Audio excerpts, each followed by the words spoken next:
బాగుంటుంది, తెలుగు ఇంచక మాట్లాడుతుంది, ఎవరైనా ఉంటే బాగుంటుంది అనుకున్నా. యష్ణ అని చెప్పి మన తెలుగు అమ్మాయి.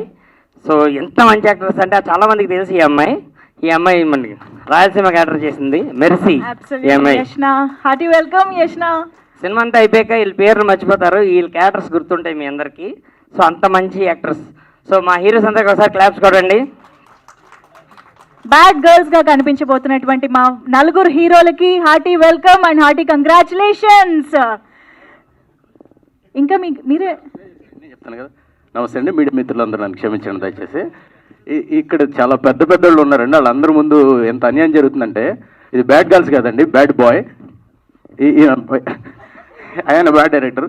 నాకు హీరో అని చెప్పాడండి, నేను గ్యాప్ అది ఇవన్నీ వేసుకుని వచ్చా. మలేషియా తీసుకెళ్లారు, కాశ్మీర్ తీసుకెళ్లారు, మంచులో దించాడు, నీళ్ళల్లో ముంచాడు, రకరకాల టార్చర్లు చేశాడు మమ్మల్ని. ఇక్కడికి వచ్చిన తర్వాత ఇటు బ్యాడ్ గర్ల్స్ అటు బ్యాడ్